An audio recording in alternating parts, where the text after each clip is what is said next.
American মেয়ে দেখা অভ্যস্ত। আমি এক কাজ করি আঙ্কেল, চট করে ওকে আমি পার্লার থেকে সাজিয়ে আনি।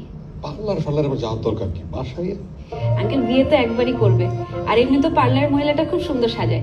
আমি একবার ওনার কাছে কিন্তু স্কুলে দূরে থাকা মানুষের জন্য মাঝে মাঝে লাইফ বোর্ড আসে, আর চিত্রের জীবনে সেই লাইফ বোর্ড হয়ে আসে না, উনি এত ওর বেস্ট সুন্দর সাজাচ্ছিল ফ্রেন্ডলি। যে দারোয়ান আমাকে স্কুলেই ঢুকতে দেয়নি। যাও যাও, ওকে 20 মিনিটের মধ্যে গিয়ে সাজিয়ে নিয়ে আসো। যাও যাও। জি, এটা রাখ। তোর নাম্বার আমি ফ্লেক্সি করে দিছি, স্টেশনে কোনো ঝামেলা হলে আমাকে ফোন দিস। পালিয়ে যাওয়া মানুষদের সবসময় গন্তব্য থাকে না, কিন্তু চিত্রার ছিল। আচ্ছা ঠিক আছে, তো চাচির কথা নয় বাদ দিলাম। পালানোর সময় আমার কথা একবার মনে পড়লো না। এখন ওই ছেলেটা আমি মুখ দেখাবো কেমনি? বিয়ে তো চাচা টেলিফোনে হইতেছিল, আপনি চাইলেও মুখ দেখাতে পারতেন না। কই ওই হারামজাদা কই? কার কথা বলতেছেন? যার সাথে পালায় আসছিস, রাশেদ। রাশেদের বিয়ে হয়ে গেছে চাচা। আমি কি এই তুই রাজশাহী কেন যাচ্ছিস তাহলে?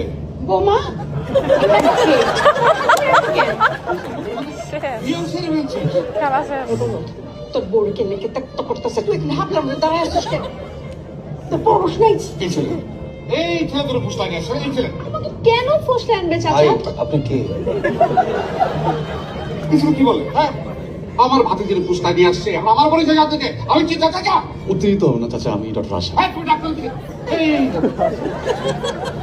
শুধু ডাক্তার? মাশাআল্লাহ। আজ কি তো চাচা? বৌমা, তুমি না বলছিলে তোমার চাচা অসুস্থ? সে যে মানসিক ভাবে অসুস্থ সেই কথা করো নাই কেন? আমার সাথে তুই এইভাবে কথা কয় কেন? বাহ, চমৎকার। ছেলের মা তো এতক্ষণ উপস্থিত ছিলেনই, ওর মেয়ের চাচাও চলে এসছে হানিমুনে। একটা সর্বাঙ্গ সুন্দর ব্যবস্থা